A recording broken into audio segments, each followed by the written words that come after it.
Hello guys, कैसे हैं आप सभी? आई होप आप बढ़िया होंगे। आज का एनालिसिस कर लेते हैं। आज का दिन लगभग लगभग वीकली एंड मंथली एक्सपायरी के चक्कर में बहुत वॉलेटाइल रहा। एक साइड पहले सुबह उठा मार्केट, फिर धड़ाम से गिर गया। राइट। बट एग्जैक्टली हमें करना क्या है कल के लिए मैं आपके साथ में डिस्कस कर लेता हूँ। राइट। अगर मैं कल लेट भी आता हूँ तो आपको पता होना चाहिए भाई अपने को ये काम करना चाहिए। अगर मैं बात करूँ जो ट्रेंड लाइन टूट जाती है उसका कोई वैल्यू रह नहीं जाता। जैसे कि अभी ये ट्रेंड लाइन टूट, मैंने बोला 1 मिनट के 1 आवर के टाइम फ्रेम में अगर ये ब्रेकआउट करता है, रीटेस्ट करता है तो हम शॉर्ट करेंगे। बट अगर आप देखेंगे तो लास्ट में जाने के बाद, मेरे जाने के बाद मार्केट गिरा, नो डाउट 60 पॉइंट गिरा।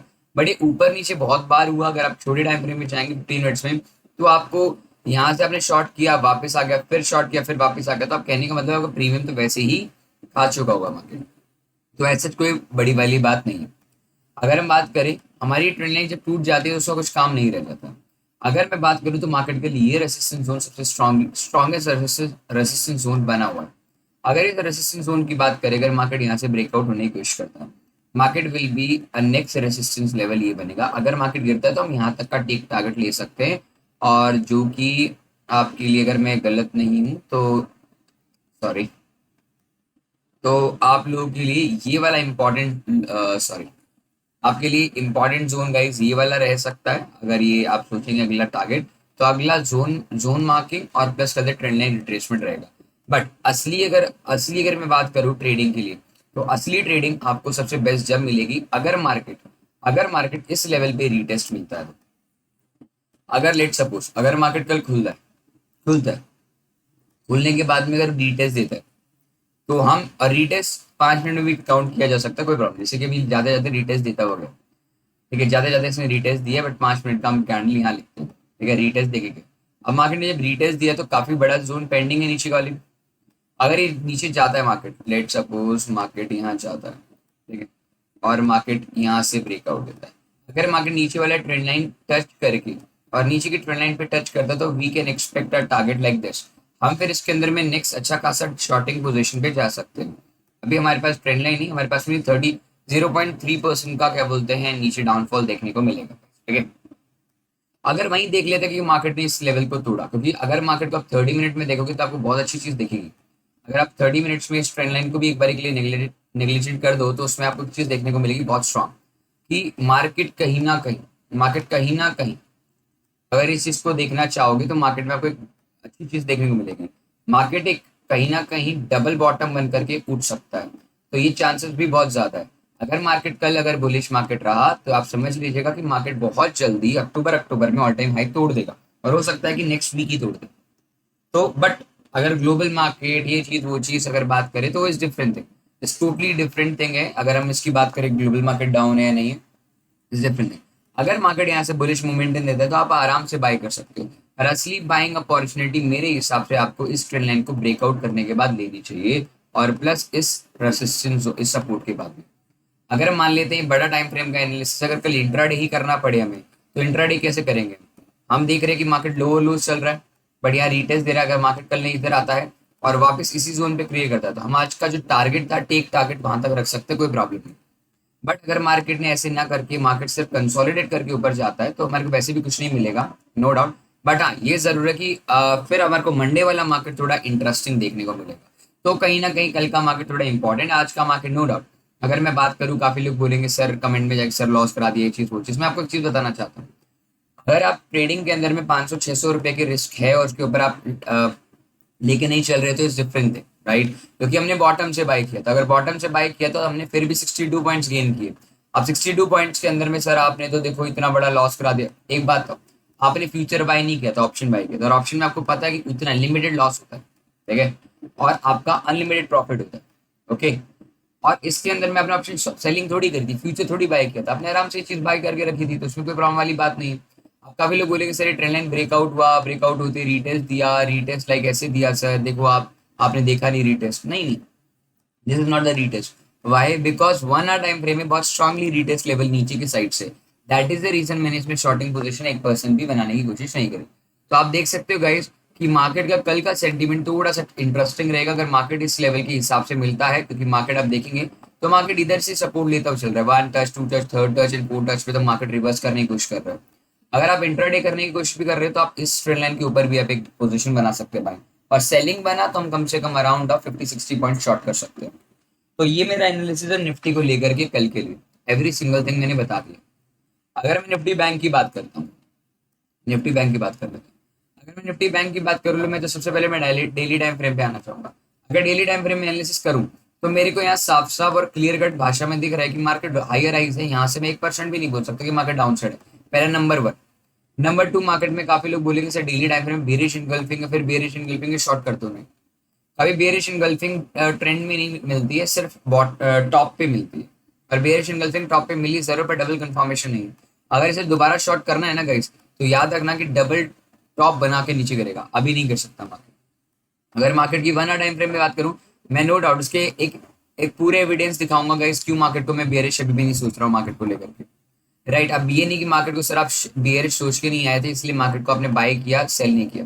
नो डाउट हम वैसे भी सक्सेसफुल बने, शुरुआत में 60 पॉइंट हमने लिए भी। बट फिर भी अगर मैं सेम स्टोरी अगर बैंक निफ्टी की बात करूं, तो बैंक निफ्टी के पास में बहुत स्ट्रांगली मार्केट डबल बॉटम बनाने की कोशिश में, पूरा डबल बॉटम बनाने की कोशिश में, तो यहाँ से उठ सकता है। बट इसको उठने के लिए मार्केट को कम से कम अच्छा खासा ब्रेकआउट देना पड़ेगा। अगर मैं बोलूँ तो ये trend line is not the good, this trend line is good.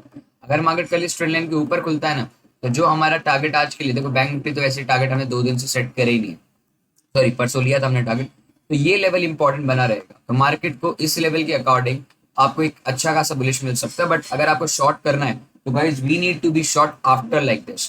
Okay, तो अभी हम कुछ कर नहीं सकते गाइस। ओके डन गाइस, तो आप देख सकते हो राइट। तो इस चीज को है। अब ये तो बैंक निफ्टी निफ्टी का एनालिसिस हो गया कि कल शॉर्ट कब करेंगे, बाय कब करेंगे, तो सारी चीजें हो गई। अभी मैं आपको एक चीज दिखाना चाहता हूँ, निफ्टी फार्मा। अभी काफी लोग डरे हुए सर मार्केट क्रैश नहीं हो जाएगा, निफ्टी फार्मा की बात करते हैं। अभी मैं निफ्टी फार्मा की बात कर लेता हूँ। अब कल का मार्केट अगर गैप डाउन नहीं खुलता है, कॉस्ट टू कॉस्ट खुलता है, तो शायद रैली हो सकता है कंटिन्यू करेगी। और अगर देखो वीकली टाइम फ्रेम है, और अगर आप फार्मा की बात करेंगे, ध्यान से देखिए फार्मा ने आज ब्रेकआउट देने की बहुत ज्यादा कोशिश करी, बट दे नहीं पाया, बिल्कुल नहीं दे पाया। बट नीचे से रेसिस्टेंस लेग, ऊपर से रेसिस्टेंस, नीचे से सपोर्ट। अगर फार्मा एक बारी के लिए आप देख लीजिए, अगर मैं एक बारी के लिए सारी चीजों को हटा दूं, तो मैं यहाँ आराम से कह सकता हूँ कि मार्केट क्या बोलते हैं एक जोन में, वो भी कितने कितने महीनों का जोन में, वो कम से कम फार्मा अगर मैं बात करूं, अगर फार्मा ने ब्रेकआउट दिया तो कम से कम 148 डे का ब्रेकआउट मिलेगा। अगर इसने एक बार भी ब्रेकआउट दिया फार्मा ने, आपको लगता नहीं है कि निफ्टी ऊपर नहीं जाएगा? बिल्कुल जाएगा। पिछले 1 साल के अंदर में फार्मा और आईटी सेक्टर ने ही मार्केट को बूम किया था। तो मैं फार्मा को लेकर बहुत ज्यादा बुलिश हूँ और बियरिश नहीं, इसलिए मैं निफ्टी को बियरिश नहीं मान के चल रहा हूँ 1% में। राइट, तो ये वाली चीज रहेगी आपके पास में। और अब वो एनालिसिस कर लेते हैं जो एनालिसिस मैंने आपको बताया। ये एनालिसिस मार्केट अगर तोड़ता है तो ऑल टाइम हाई के ऊपर जाते मार्केट में एक अच्छा खासा गोल्ड रन मिल जाएगा फार्मा। अगर फार्मा मिला तो कोई टेंशन नहीं। अभी निफ्टी, अभी मैं आपको निफ्टी एफएमसीजी दिखाना चाहूंगा, जहां आपको लग सकता है कि मार्केट में आपको बियरिशनेस दिखेगी। अगर निफ्टी फार्मा की बात करेंगे मेरे भाई, निफ्टी फार्मा में वीकली टाइम फ्रेम देखें, वीकली टाइम फ्रेम में अभी एक जो कैंडल स्टिक बनी है, इस कैंडल स्टिक के अकॉर्डिंग बहुत स्ट्रांगली कैंडल है, जो आपको सिर्फ ये दिखा रही है कि आपको यहां से एक शॉर्टिंग पोजीशन बनानी चाहिए अंटिल व्हाट लेवल। अब निफ्टी एफएमसीजी की बात करूं, अगर ये गिरता है तो आप थोड़ा बहुत बोल सकते हो कि शायद सर मार्केट गिर सकता है, कंसोलिडेट में जाएगा। और कहीं ना कहीं 1:3 का टारगेट, सीधा टेक टारगेट मिल रहा है। अब इसके अकॉर्डिंग मेरे हिसाब से आपको कौन से शेयर पे, देखो अब फार्मा मैंने बता दिया। अभी ग्रैन्यूल्स की बात कर लेते हैं। अगर मैं ग्रैन्यूल्स की बात करूँ तो ग्रैन्यूल्स में आप वीकली टाइम फ्रेम देखो, वीकली टाइम फ्रेम में इसको हटा देता हूँ, ठीक है। अगर आप वीकली टाइम फ्रेम में देखोगे ना मेरे भाई, तो वीकली टाइम फ्रेम में आप बोल सकते हो भाई ये ऑलमोस्ट सपोर्ट के पास में। सेकंड आप आराम से बोल सकते हो that will be almost retestable level, right. बस मार्केट डेली टाइम फ्रेम में जाएंगे ना गाइस, तो डेली टाइम फ्रेम में आपको एक ही चीज मिलेगी, जो कि है ये ट्रेंड है, जो कि ये ट्रेंड लाइन ब्रेकआउट हो नहीं रही है। आज ब्रेकआउट हुई, ब्रेकआउट होने के बाद में रीटेस्ट लेवल पे चली गई, पर रीटेस्ट लेवल पे इतना स्ट्रांग नहीं था कि इसे ब्रेकआउट कर पाए। नो डाउट गाइस, अगर आप इस ट्रेंड लाइन को लाइक ऐसे देखते हो तो ब्रेकआउट देकर के सक्सेसफुली रिटेस्टमेंट दे चुका है। तो कल का मार्केट शायद ग्रेन्यूल्स के लिए बहुत स्ट्रांगली अपसाइड का रह सकता है। बट ये मार्केट है, मार्केट कुछ भी कर सकता है, राइट। हम हमेशा ठीक नहीं हो सकते। अगर ठीक रहेंगे तो पैसा कमाएंगे, ठीक नहीं रहेंगे तो कोई प्रॉब्लम, हम अपनी गलती को मान करके आगे सीख करके चलेंगे, राइट। तो ग्रेन्यूल्स अच्छा चल रहा है। स्टार की बात कर लेते हैं। काफी लोग स्टार में डरे हो, भाई क्या करे सर, नीचे जा रहा है स्टार, क्या करे। मैंने आपको बोला है स्टार का एनालिसिस एक दिन का नहीं है, स्टार का एनालिसिस वीकली टाइम फ्रेम का एनालिसिस किया गया। अगर वीकली टाइम फ्रेम में देखेंगे तो रिजेक्शन रिजेक्शन रिजेक्शन, यहाँ सपोर्ट लेने आया है। और मैंने आपको बोला फार्मा ऑल टाइम हाई तोड़ने के कगार में, तो फार्मा इधर से ही ऑल टाइम हाई पे जाएगा। अगले लोग सोच रहे हैं Bajaj auto, no doubt Bajaj auto की बात करूं, बजाज ऑटो ऑलमोस्ट अच्छा खासा रिटेस्ट है। और बजाज ऑटो को अगर मेरे भाई आप देखोगे ना ध्यान से, तो बजाज ऑटो के पास में बहुत स्ट्रांगली सपोर्ट लेवल भी आपके पास में, और प्लस रेसिस्टेंस जोन भी बहुत ज्यादा है। नो डाउट अगर ये लेवल तोड़ करके इस वीक के अंदर में भी थोड़ा सा ऊपर क्लोज होता है, तो आपको क्या बोलते हैं, बजाज ऑटो में बहुत स्ट्रांग बुलिश मोमेंटम देखने को मिलेगा। नो डाउट ऊपर से लोअर लोस चल रहा है, बट एक घंटे की कैंडल है, आप इग्नोर कर सकते हैं। अगला अगला मैंने आपको स्टॉक दिया हुआ है, एक और स्टॉक दिया हुआ है, मैं नाम भूल रहा हूँ उसका। हाँ, इतने ही स्टॉक दिए। एक बार ग्लोबल मार्केट भी देख लेते हैं, कल ग्लोबल मार्केट क्या सीन है। अगर मैं ग्लोबल मार्केट की बात करूँ आप लोगों से, एसजेक्स निफ्टी, एसजेक्स निफ्टी के अंदर बात करूँ तो डेली टाइम फ्रेम में मार्केट इसके नीचे बेरिश जाए तो हम कह सकते हैं, बट अभी बेरिश सेंस में भी देखो, मार्केट को देख के भी लग रहा है कि मार्केट बेरिश सेंस में है, एटलीस्ट इस लेवल तक आ जाएगा। बिकॉज मार्केट इस ट्रेंड लाइन को तोड़ने के लिए पूरे का पूरा रेडी हो चुका है, इस ट्रेंड लाइन को तोड़ चुका है। बट एक चीज याद रखना गाइस, विदाउट रिट्रेसमेंट मार्केट जब गिरता है तो वो सीधा गिरता नहीं कभी भी। अभी मार्केट गिरा, विदाउट रिट्रेसमेंट गिरा, अभी रिटेस्ट लेने के लिए फिर दोबारा नीचे गिरा, ये वापस आएगा, इतने वापस आएगा, इतने कंसोलिडेशन फॉर्म में घूम सकता है एटलीस्ट एसजेक्स निफ्टी इस लेवल के लिए। तो उस तरीके से हम देख सकते हैं। अगला अगर मैं बात करूं मेरे भाई आपका यूएस 30, यूएस 30 की बात करूं, यूएस 30 का आप डेली टाइम फ्रेम में देखेंगे आप, अब डेली टाइम फ्रेम में देखेंगे तो ऊपर से रिजेक्ट हो रहा है। तो जब तक मार्केट इस लेवल के बीच में है, जब तक हम कुछ नहीं कर सकता, ना बाइंग ना सेलिंग कर सकते। ठीक है, अब यूएस 100 की बात कर लेता है, यूएस 100 नो डाउट रिजेक्शन दे चुका है। अगर आज मार्केट क्या खुलते ही अगर रैली मारता है रेड कलर की, तो फिर आपको कहीं ना कहीं अपने इंडियन मार्केट में भी सेलिंग मिल सकती है, फिर हम कल शॉर्टिंग साइड जाएंगे। तो इसलिए मैंने आज शॉर्ट नहीं किया, बिकॉज बहुत बड़ी ट्रेंड लाइन पे सपोर्ट था, और मैं वहां से ऐसे शॉर्ट नहीं कर सकता मुंह उठा करके हाँ कर देते, क्योंकि देखो लोग यूज करते हैं इंडिकेटर, मैं करता हूँ प्राइस एक्शन। प्राइस एक्शन में कुछ रूल्स होते हैं जो आप खुद नहीं बनाते, वो प्री डिफाइंड रूल्स होते हैं, पर इंडिकेटर में हम अपने रूल्स बना सकते हो। और मैं वॉल्यूम्स इसलिए नहीं देखता क्योंकि अगर आपने, मैंने आज देख लिया होगा, आज कॉल राइटिंग भी ज्यादा था, पुट राइटिंग भी ज्यादा हो रहा था, फिर कॉल राइटिंग हो रहा था। आप इंट्राडे में नहीं पढ़ सकते डेटा यार, मेरी बात सुनो, ठीक है। अब आप बोलेंगे सर आप नहीं पढ़ सकते, तू नहीं पढ़ सकता, सर कोई नहीं पढ़ सकता। देखो यार, क्लियर कट बात है, ये मेरा मानना है, अगर तुम्हारा मानना है तुम कर सकते हो, कोई प्रॉब्लम नहीं है, ठीक है ना। तो इस चीज को लेकर के मैंने आपको बता दिया है, तो आपको टेंशन लेने की जरूरत नहीं है, क्योंकि मार्केट के अंदर में एक अच्छी खासी एक bull run rally auto sector और फार्मा सेक्टर की पेंडिंग है। अगर इन दोनों में पेंडिंग है तो निफ्टी नीचे नहीं जा सकता, क्लियर एंड कट मैं आपको बता देता हूँ। आगे आप कुछ भी कर लेना, क्योंकि मैं आपको एक एविडेंस दिखाना चाहता हूँ। निफ्टी को आप सिर्फ देखना, निफ्टी का दिवाली का मंथ हमेशा अक्टूबर या नवंबर का रहा है, अक्टूबर नवंबर का मंथ रहा है, तो हम एक काम कर लेते, वीकली टाइम फ्रेम में चलते, थोड़ा अच्छा मिलेगा। 2010 से 2010 से 2009 देख लेते हैं, जब भी मार्केट नवंबर अक्टूबर में रही है, ठीक है, नवंबर अक्टूबर में कभी भी मार्केट रही है, आप देखेंगे। चलो डेली में चलते हैं, थोड़ा सा ना वीकली में ज्यादा हो गया।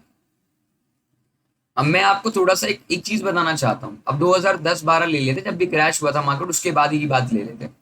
अभी तुम एक बार फेस्टिवल सीजन की बात करना, अक्टूबर से नवंबर तक मार्केट में रैली आप सिर्फ देखना, इस टाइम पे देखना, और दिवाली का सीजन देखना, कब कब दिवाली आई है इस टाइम पे, दिवाली या कोई भी फेस्टिवल सीजन। फेस्टिवल सीजन में अगर देखेंगे तो मुझे पता नहीं इस टाइम पे कब दिवाली थी, बट आप देखेंगे तो मार्केट के अंदर में जो मोमेंटम था ना, ऊपर से डाउन और डाउन से ऊपर, और फिर डाउन से एकदम झटके से ऊपर गया था। अब मेरे को नहीं पता दिवाली कब की, बट आप देखेंगे जरूर आपका कहीं ना कहीं इस टाइम पे बहुत स्ट्रांगली अप होता है, क्योंकि जो सेल्स वाले सेक्टर होते हैं ना, उनका सिर्फ एक ही टाइम होता है कमाने का, होता है फेस्टिवल सीजन। और इंडिया का सबसे बड़ा फेस्टिवल सीजन दिवाली है, मानते नहीं मानते। फिर आप चलते हैं 2013 की बात। 2013 में ऐसे अगर देखेंगे गाइस, 2013 के अंदर में आप उठा के देख लीजिए, बहुत बड़ा बुल रन आपको देखने को मिला था इस टाइम से। इस टाइम से कम आप मान के चलिए 31 दिन, एक महीना पूरा बुलिश रन था मार्केट के। फिर 2014 की बात करें, अक्टूबर नवंबर, हाँ ये देखिए, अक्टूबर की स्टार्टिंग में थोड़ा सा डाउनफॉल देखने को मिला आपको, और उसके बाद में पूरा नवंबर एकदम फ्लरिश किया है इसने, ठीक है ना। फ्लरिश का मतलब पूरा बड़ा ही बड़ा है, राइट। अक्टूबर के बाद में 2015 की बात कर लेते, 2015 के अक्टूबर की बात कर लेते। नो डाउट 1 अक्टूबर से मार्केट, फिर भी मार्केट ने एक रैली एकदम अपसाइड की मोमेंटम दी है, राइट। कम से कम 4% की मोमेंटम फिर भी निफ्टी ने दी, और 4% मोमेंटम उस टाइम 8,000 का था, 4% बहुत बड़ी बात है, राइट। और नो डाउट नवंबर में भी एक छोटी सी मोमेंटम आपको देखने को मिली है, कैप्चर करने को मिली है। फिर आप देखेंगे 2016 में मार्केट देखेंगे, तो अक्टूबर के टाइम पे फिर यहाँ आपको मार्केट देखने को मिलेगा करेक्शन वाला। क्यों? क्योंकि मार्केट बहुत ऊपर आ चुका था, बुल रन में था, ये था वो था, नहीं ऐसा नहीं। वो उस टाइम तो 2016 के अंदर में मार्केट में अगर देखोगे तो थोड़े फ्रॉड फ्रॉड हुए थे बैंकिंग सेक्टर के साथ में, तो उस टाइम का मार्केट था। और आप देखेंगे मार्केट उस टाइम भी मार्केट ऐसे सीधा नहीं गिरा था, मार्केट ने ये जोन तोड़ा था, उसके बाद अब ये रेशो थे। और आप मानेंगे मार्केट अगले दिन ही गिरते ही ऊपर इसलिए आते क्योंकि इस दिन होल्ड हो गया था मार्केट, राइट। तो मार्केट उठेगा नो डाउट, पर थोड़ा करेक्शन आएगा तो कोई प्रॉब्लम नहीं, पैसा फिर भी कमा सकते हैं। अब 2017 की बात कर लेते हैं। अब 2017 की बात कर लेते हैं। 2017 में तो आप देख सकते हो अक्टूबर नवंबर एकदम एकदम ऊपर था, क्योंकि इसी टाइम पे मैंने जनरली दिवाली फेस्टिवल सीजन देखे हैं। 2018 की बात करूं तो अक्टूबर सीजन में पूरा गिर चुका था, सितंबर पूरा गिरा, अक्टूबर में रिकवरी, नवंबर में ऑलमोस्ट रिकवरी दे दी थी मार्केट ने आधी परसेंट। और 2019 के अंदर में तो अक्टूबर में ही मार्केट आप देख सकते हो कितना, तो मतलब आप पिछले 10 साल का डेटा उठाओ तो एक्चुअली इस तरीके से देखा जाए तो सितंबर का महीना क्यों इतना ऊपर नीचे होता है मैं बता देता हूँ। इस टाइम पे ना एक कॉर्पोरेट टैक्स होते हैं और आपके इनकम टैक्स होते हैं, दोनों फाइल होते हैं और एक कंपनी सारी की सारी फाइल्स करती है। और इस तरीके का जो चीजें होती है ना वो आपको नवंबर और अक्टूबर में देखने को मिलती है कंपनी के रिजल्ट के हिसाब से और फेस्टिवल सीजन के अकॉर्डिंग। आपको मैं निफ्टी ऑटो का सेक्टर दिखाता हूँ, क्यों मैं आपको निफ्टी ऑटो की बात कर रहा हूँ, मैं फार्मा की बात नहीं करूंगी। अब फार्मा में सेल्स हम नहीं जान सकते कब सेल्स बढ़ेगी, ठीक है। हर साल हर जगह थोड़ी आ जाएगी यार कोरोना वोरोना, तो हमें नहीं पता उस टाइम बीमारी क्या थी। बट 2014 से हम देख तो सकते हैं ना मार्केट को, कि अक्टूबर सीजन देखो, फेस्टिव सीजन को देखना, सिर्फ अक्टूबर का सीजन देखेंगे दिसंबर तक अप्रोक्सीमेटली कितना अक्टूबर कहते कितना दिया है, अप्रोक्सीमेटली 13% का गेन दिया है। और नो डाउट उससे पहले क्या बोलते हैं ऑटो सेक्टर उठ ही रहा था। फिर 2000 आ जाओ 2014 में, 2014 में नो डाउट थोड़ा सा मार्केट गिरा और फिर पूरा का पूरा इसने पूरी पूरी मार्केट उठा दी। अगर हम इस अक्टूबर के पहले दिन से भी स्टार्ट करें ना तो मार्केट ने फिर भी 10% की मोमेंटम दी ऑटो सेक्टर में। चलो भाई, अब फरवरी से आ जाते हैं हम यहाँ। अगर आप देखेंगे गाइस इस लेवल से देखो, अभी मार्केट देखो नवंबर में 10%, मतलब हर साल आपको 10% का गेन मिलेगा ही मिलेगा अक्टूबर में, नो डाउट। अब यहाँ आप कह सकते हैं कि अक्टूबर में पहली बार एक डाउनफॉल देखने को मिला, नो डाउट 14% का डाउनफॉल देखने को मिला। सॉरी 14% नहीं, हाँ तो भाई देखो पिछले हर साल से तुम इतना कमा रहे थे तो 14% का डाउनफॉल की बात कर सकते हैं हम। 11% लास्ट ईयर कमाया, इस बार गवा दे कोई प्रॉब्लम नहीं। 2017 की बात करें अक्टूबर, आप देख सकते हैं यार 2017 के अंदर में मार्केट ने नवंबर यहाँ अप्रोक्सीमेटली 5% का गेन दिया, कोई प्रॉब्लम, ऑलमोस्ट गेन ही मिला है आपको, एक ही बार आपको लॉस मिला। अब अक्टूबर देखो 2000 अक्टूबर के अंदर में अगर मैं बात करूं तो मार्केट ने नीचे आया। और अगर मार्केट की बात करें तो मार्केट ने क्लोजिंग और देखोगे तो मार्केट ने सिर्फ 2% की डाउनफॉल देकर के मार्केट से क्लोजिंग हुआ, ऑलमोस्ट कॉस्ट पे खत्म हुआ। 2019 की अगर मैं बात करूं तो 2019 के अंदर में ना आप देखेंगे 2019 में तो मार्केट ने जो उछाल दी आपको, यहाँ देखिए नवंबर खत्म भी नहीं हुआ है, नवंबर की अगर मैं बात करूं यहाँ आप इधर भी देखो तो 6% है, बट हाई तो आपका पूरा 12% का दिया, हम 6% मान लेते हैं। अब 2020 की हम कैलकुलेशन नहीं करते हैं, क्यों नहीं करते हैं, क्योंकि सर देखो 2020 इसलिए नहीं कर रहा हूँ क्योंकि मार्केट उस टाइम भी बुलिश था, देख लीजिए 2000 इस टाइम भी मार्केट कहीं ना कहीं सिर्फ बियरिश मोमेंटम से उठा था। फिर क्यों उठा था, रीजन सबसे सिंपल है, क्योंकि that is also be a one of a festive season. नीचे आया और नवंबर की एंड तक मार्केट ने 12% की मूव दी है, तो आप कह सकते हो कि ऑटो सेक्टर में 12% की मूव आराम से एक्सपेक्टेशन की जा सकती है। हम ऑन एन एवरेज 5% की मोमेंटम भी यहाँ से कंप्लीट करें ना तो मैं एक ब्रेकआउट आराम से स्वीटली ब्रेकआउट देख सकता हूँ, और 550 पॉइंट निफ्टी को इजी नहीं बढ़ेगा, बहुत अच्छा इफेक्ट पड़ेगा भाई, ठीक है ना। बिकॉज वी डोंट नो, हमें नहीं पता कि मार्केट कहाँ जाएगी, बट हम ये तो कह सकते हैं कि फेस्टिवल सीजन में ऑटो सेक्टर की सेल्स बहुत बढ़ेगी। तो ये लॉजिक है मेरा मार्केट में भी बेरिश ना होने का। बाकी अगर मार्केट गिरेगा तो भाई शॉर्ट कर लेंगे, क्या टेंशन। चलो गाइस, आई होप आपने मेरा कॉन्सेप्ट सीखा होगा, क्योंकि देखो मैं मार्केट के डेटास को पढ़ना रीड करता हूँ और रीड किया है तो मैंने आपको चीज बता दी। आई होप आपको ये चीज अच्छा लगा होगा, अगर अच्छा लगा तो लाइक एंड सब्सक्राइब कीजिए। मुझे कोई प्रॉब्लम नहीं, कमेंट में आप आज के दिन के बारे में लिखेंगे, मैं बता देता हूँ। क्योंकि मैं इस गलती से इसलिए चला गया था क्योंकि मार्केट में थोड़ा सा कहते हैं नेट वेट चला गया था मेरा अचानक से, ठीक है, तो इसलिए मेरे को जाना पड़ गया था। बाकी कोई प्रॉब्लम वाली बात है क्योंकि तुम्हारा भाई इन चीजों से डरता नहीं, ठीक है ना। भाई कोई प्रॉब्लम नहीं, अगर 500 रुपये 600 का लॉस हुआ तो कल रिकवरी कर दो, ठीक है गाइस। चलो गाइस, टेक केयर, अपना ध्यान रखें और अपने मॉम डैड का ख्याल रखिए। अगर कोई भी जरूरत हो तो अपने भाई को आप याद कर सकते हैं, राइट इन साइड दिए नंबर पे आप मुझे व्हाट्सअप कर दीजिए। Okay guys, take care guys.